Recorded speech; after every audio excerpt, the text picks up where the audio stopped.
श्योपुर जिले के प्रभारी मंत्री राकेश शुक्ला ने श्योपुर में आयोजित एक प्रेस वार्ता को संबोधित किया।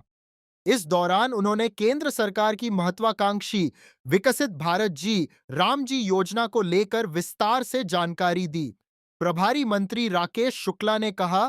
कि यह योजना भारत को विकसित राष्ट्र बनाने की दिशा में एक महत्वपूर्ण मील का पत्थर साबित होगी। उन्होंने बताया कि योजना का मुख्य उद्देश्य ग्रामीण क्षेत्रों और गरीब वर्ग के लोगों को अपने ही क्षेत्र में रोजगार और सुविधाएं उपलब्ध कराना है, जिससे उन्हें रोजगार की तलाश में शहरों की ओर पलायन न करना पड़े। प्रेस वार्ता में प्रभारी मंत्री ने कहा कि सरकार की मंशा है कि गांवों में ही विकास के नए अवसर सृजित हों,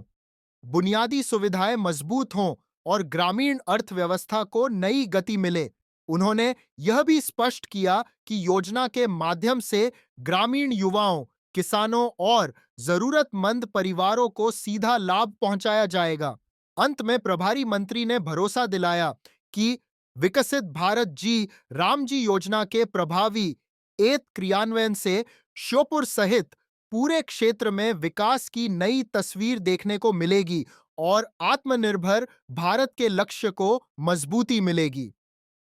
सर अब मजदूरों को जी राम जी के तहत पलायन रोका जाएगा और इस योजना के तहत सरकार काफ़ी प्रयास कर रही है। ऐसे में आज आपने प्रेस कॉन्फ्रेंस की है, किस तरीके से पूरे मुद्दे रहे हैं और क्या मानते हैं इस योजना को कैसे मील का पत्थर साबित होगा? मैंने कहा ना कि माननीय प्रधानमंत्री जी ने जो जो विषय अपने हाथ में लिया उसको उसको कहीं ना कहीं संकल्प के साथ पूरा करने का काम किया है। और इसमें चूंकि राज्य सरकारों की भागीदारी भी बढ़ी है, माननीय मुख्यमंत्री जी मोहन यादव जी और माननीय प्रधानमंत्री जी द्वारा जो जिस प्रकार की प्रधानमंत्री जी योजना लेके आए हैं, मैंने आपसे पहले भी कहा कि जो उन्होंने काम हाथ में लिया है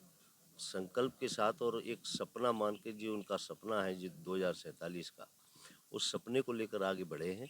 और बीबी राम जी उस सपने में मील का पत्थर साबित होगा। इसकी सारी योजनाएं जो हैं, इसमें लगभग 15 विभागों को मिलाकर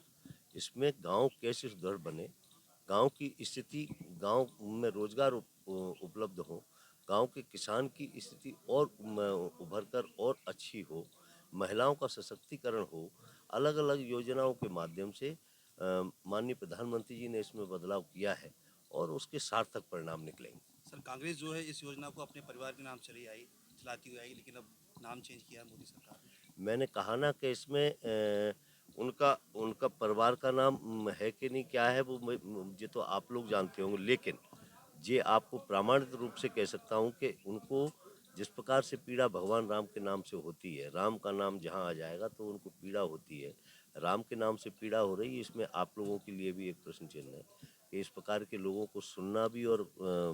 बातचीत करना भी कि जो राम के, उनसे ये बात तो उनसे पूछी जाए कि राम को आपसे दिक्कत क्या है, राम से क्या आपको दिक्कत है। तो इसलिए मैं फिर आपसे कह रहा हूँ कि बीबी राम जी कांग्रेस के कहने से और उससे नहीं, उन्होंने तमाम बदलाव पहले भी किए हैं और उसके बावजूद भी बीबी राम जी कांग्रेस की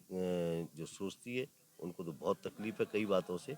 लेकिन वो तकलीफ़ों को नज़रअंदाज करते हुए 2047 का विजन लेकर जो माननीय प्रधानमंत्री जी ने सपना देखा है, निश्चित रूप से हम भी सरकार के एक प्रतिनिधि होने के कारण माननीय मुख्यमंत्री जी के नेतृत्व में उस सपने को पूरा करने के लिए बिल्कुल जी तोड़ दम लगाएंगे। हम सब मिलकर इस प्रदेश का और देश का विकास करने में सहायक होंगे।